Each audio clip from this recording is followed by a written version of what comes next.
అప్పుల బాధలు వెంటాడుతున్నాయా? అయితే 6 JVR వారి జాతిరత్నాలు ధరించండి. వెల్కమ్ బ్యాక్ టు మనం టీవీ. నేను మీ పవన్ బెస్వాడ. మొత్తానికి చైనా ఆగ్రో టెర్రరిజానికి ఊతమిస్తోందా అంటే అవుననే సమాధానం వినిపిస్తోంది. గతంలో చూసా కదా, 2020లో వచ్చినటువంటి కరోనా ప్రపంచాన్నే కకావికలం చేసింది.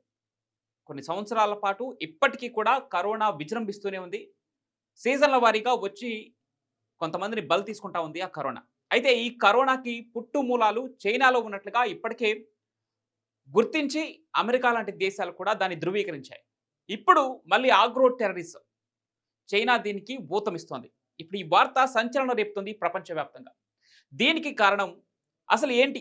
ముందు ఆగ్రో టెర్రరిజం అంటే ఏంటో మీకు అందరికీ తెలుసు. ఆగ్రో టెర్రరిజం అంటే ప్రపంచవ్యాప్తంగా జనాలు తింటున్నటువంటి పంటలపైన దాడి చేసేటువంటి ఫంగస్ కావచ్చు, వైరస్‌ని కావచ్చు, వాటిని క్రియేట్ చేసి పంటలపై ఉసిగొల్పటం. అంటే పంటల్ని నాశనం చేసే విధంగా ఒక వైరస్‌ను క్రియేట్ చేయటం ఆగ్రో టెర్రరిజం. ఇదంతా చీకటి ప్రపంచంలో జరిగేటువంటి ఒక ప్రక్రియ. దానికి చైనా ఈరోజు సహాయం చేస్తోంది. చైనాలోని కమ్యూనిస్ట్ పార్టీ దీనికి సహాయం చేస్తుందనడానికి ఆధారాలతో సహా బయటపడ్డాయి. దానికి సంబంధించిన న్యూస్ ఒకసారి చదువుదాం మనం.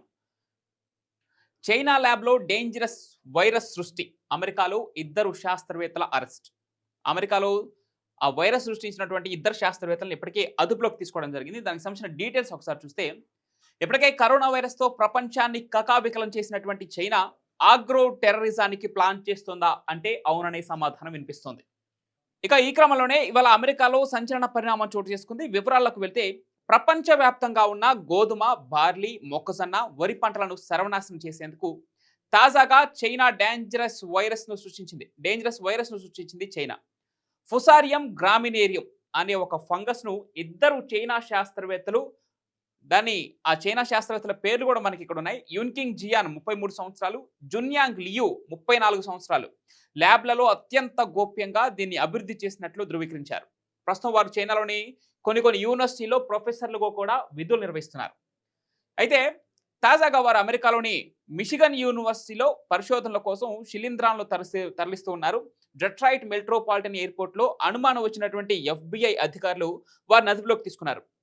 వీరు తాజాగా కొన్ని యూనివర్సిటీలో పరిశోధనల కోసం వెళ్ళారు. అక్కడ కొన్ని శిలీంధ్రాలను అంటే ఏదైతే ఫంగస్లు ఉన్నాయో కొన్ని వాటిని తరలిస్తూ ఉంటే అక్కడ FBI అధికారులకు అనుమానం వచ్చి వారిని అదుపులోకి తీసుకొని విచారిస్తే వారి దగ్గర ఈ సంచలన వార్త బయటికి రావడం జరిగింది. అయితే విచారణ సందర్భంగా సంచలన నిజాలు వెలుగులోకి వచ్చాయి. చైనా కమ్యూనిస్ట్ పార్టీకి చెందినటువంటి సైంటిస్ట్ జియాన్ అత్యంత విధేయురాలని తెలిసింది. చైనా కమ్యూనిస్ట్ పార్టీకి ఈ సైంటిస్టులో ఒకరైన జియాన్ అత్యంత సన్నిహితురాలు. తన ఒక లేడీ. అదేవిధంగా ఫుసారియం గ్రామినేరియం డెవలప్ పై పనిచేసినటువంటి జియాన్కు అదే కమ్యూనిస్ట్ పార్టీ నిధులను కూడా సమకూర్చినట్లుగా వెల్లడైంది. ఎస్, చూసాం కదా, ఇందాక మనం చెప్పుకున్నట్లుగానే ఈ ఆగ్రో టెర్రరిజానికి చైనా ఊతమిస్తోంది. చైనాలోని కమ్యూనిస్టు పార్టీ దీనికి ఫండ్స్ ఇచ్చి మరి ఇలాంటి వైరస్లను వ్యాప్తి చేసేందుకు సైంటిస్టులను ప్రోత్సహిస్తోంది అనడానికి ఇదొక ఉదాహరణ. ఈ క్రమంలోనే FBI డైరెక్టర్ కాష్ పటేల్ సంచలన ఆరోపణలు చేశారు. FBI డైరెక్టర్ కాష్ పటేల్ సంచలన ఆరోపణలు చేశారు. అమెరికా సంస్థల్లోకి చైనా తన సైంటిస్టులను అక్రమంగా పంపిస్తోందని, అంటే అమెరికాలో ఉన్నటువంటి యూనివర్సిటీల్లోకి చైనా తన సైంటిస్టులను అక్రమంగా పంపించి ఇలాంటి ఫంగస్ క్రియేట్ చేసి దేశవ్యాప్తంగా దాన్ని వ్యాప్తి చేసేందుకు, ప్రపంచ దేశాలపై ఆ ప్రభావం చూపించేందుకు చైనా ట్రై చేస్తోంది అని ఫైర్ అయ్యారు FBI డైరెక్టర్ కాష్ పటేల్. అదేవిధంగా అమెరికా ఆహార పంపిణీ వ్యవస్థను టార్గెట్ చేసి తమ ఆర్థిక వ్యవస్థను దెబ్బతీసేందుకు చైనా కుట్రలు చేస్తున్నారని ఆరోపించారు. అమెరికా ఆహార పంపిణీ వ్యవస్థను టార్గెట్ చేసి తమ ఆర్థిక వ్యవస్థను దెబ్బతీసేందుకు చైనా కుట్రలు చేస్తున్నారని ఆరోపించారు. ఫుసారియం గ్రామినేరియం ఫంగస్ కారణంగా మానవులు, పశువులకు హాని కలుగుతుందని, వరుసగా వాంతులతో పాటు కాలేయాన్ని కూడా దెబ్బతీస్తుందన్న FBI అధికారులు పేర్కొన్నారు. అయితే ప్రస్తుతం ఈ ఘటన ప్రపంచ దేశాల్లో ఉలిక్కి పడేలా చేసింది. ఎస్, మానవులతో పాటు ఏదైతే ఇక్కడ జంతువులు కూడా నివసిస్తున్నాయో భూమి మీద, వాటికి ఆహారం దొరకకుండా, అదేవిధంగా వాటి ఆరోగ్యాల పైన కూడా, అంటే మనుషులతో పాటు జంతువుల ఆరోగ్యం పైన కూడా ఈ ఫంగస్ ప్రభావం చూపుతుందని చెప్పేసి కూడా FBI డైరెక్టర్ దీనిపైన ఆరోపణలు చేయడం జరిగింది. దానికి సంబంధించి FBI డైరెక్టర్ కాష్ పటేల్ ఒక ట్వీట్‌ని కూడా చేయడం జరిగింది. ఒకసారి ఆ ట్వీట్‌ని కూడా చూసే ప్రయత్నం చేద్దాం. I can confirm that the FBI arrested a Chinese national within the United States who allegedly smuggled a dangerous biological pathogen into the country.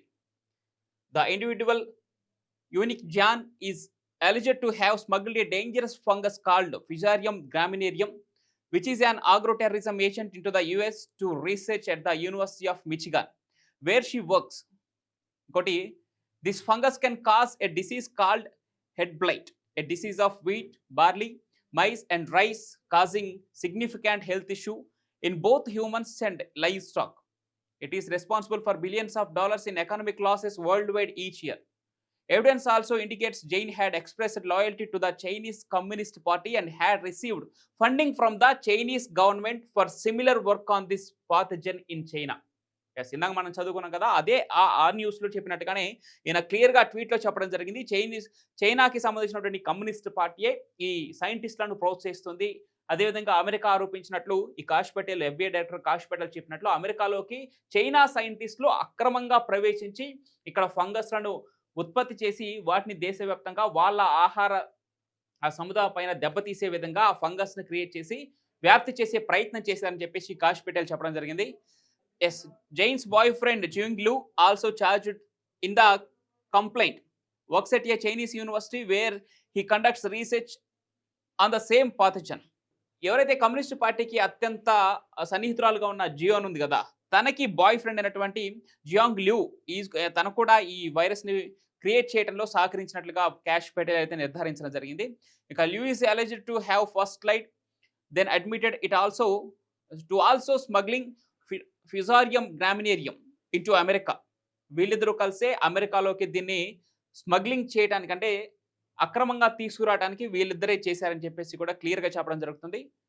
Throw the Detroit metropolitan airport so that he too could conduct research the University of Michigan. ఇక్కడ మనం చూడొచ్చు, Detroit metropolitan airport నుంచి ఈ యొక్క ఫంగస్ని వాళ్ళు అక్రమంగా తీసుకొచ్చే ప్రయత్నం చేశారు. Both individual have been charged with conspiracy, smuggling goods into the United States, false statement and visa fraud. వారిపైన కేసులు కూడా నమోదు చేయడం జరిగింది. స్మగ్లింగ్ గూడ్స్, అదేవిధంగా స్మగ్లింగ్ చేసినట్టు, అదేవిధంగా ఫాల్స్ స్టేట్మెంట్, అదే అక్రమంగా దీన్ని తీసుకొస్తున్నందుకు, అబద్ధాలు చెప్పినందుకు, అదేవిధంగా వీసా ఫ్రాడ్ కేసు కూడా వాళ్ళపై నమోదు చేయడం జరిగింది. This case is a sobering reminder that the CCP is working around the clock to deploy operatives and researchers into infiltrate American institutions and target our food supply, which would have grave consequences, putting American lives and our economy in serious risk. Yes, ఇందాక మనం మాట్లాడుకున్నట్టుగా America ఆహార సముదాయం పైన China ఒక దృష్టి పెట్టుంచింది. దాన్ని నాశనం చేసే విధంగా, అదేవిధంగా వాళ్ళ ఆర్థిక శక్తిని దానిపైన ప్రభావం చూపే విధంగా, ముఖ్యంగా వారి ఆహార సంపదను దెబ్బతీస్తే అక్కడికి అమెరికా ప్రజలపైన ఈ ప్రభావం పడుతుందని చెప్పేసి, ఆ తర్వాత ఆర్థిక శక్తి క్రమంగా క్షీణిస్తుందని చెప్పి చైనా కుట్ర పన్నిందని చెప్పేసి క్లియర్గా చెప్పడం జరుగుతుంది. Your FBI will continue working tirelessly to be on guard against it. Yes, FBI ఎప్పుడు దీనిపైన వర్క్ చేస్తూనే ఉంటుంది. ఇలాంటి అక్రమ వలసదారులు ఎవరైతే ఉన్నారో, అక్రమ సైంటిస్టులు, అమెరికా ఆర్థిక శక్తి పైన ప్రభావం చూపించే ఇలాంటి వారినైనా అరికట్టడానికి FBI ఇప్పుడు ముందుంటుందని చెప్పి ఆయన క్లియర్గా చెప్పడం జరిగింది. చూసినాం కదా, చైనాలో 2020లో వచ్చినటువంటి కరోనా ప్రపంచాన్ని కకావికలం చేసిన తర్వాత మళ్ళీ ఇప్పుడు చైనా ప్రపంచవ్యాప్తంగా తన ఆధిపత్యాన్ని నిరూపించుకోవడం కోసం, ముఖ్యంగా అమెరికా వంటి అగ్రరాజ్యాన్ని పడగొట్టి ఇప్పుడు తన ఆర్థిక శక్తిని పెంచుకునే విధంగా ఇలాంటి కుట్రలు చేస్తూ ఉంది. చైనాలో ఇప్పుడు ఈ ఫిజారియం గ్రామినేరియం అనే వైరస్ని సృష్టించడం ఇప్పుడు ప్రపంచవ్యాప్తంగా సంచలనం రేపుతుంది. చూడాలి, FBI డైరెక్టర్ కాష్ పటేల్ చెప్పినట్లుగా వారిపైన విచారణలో ఇంకా ఎలాంటి నిజాలు బయటకు వస్తాయో.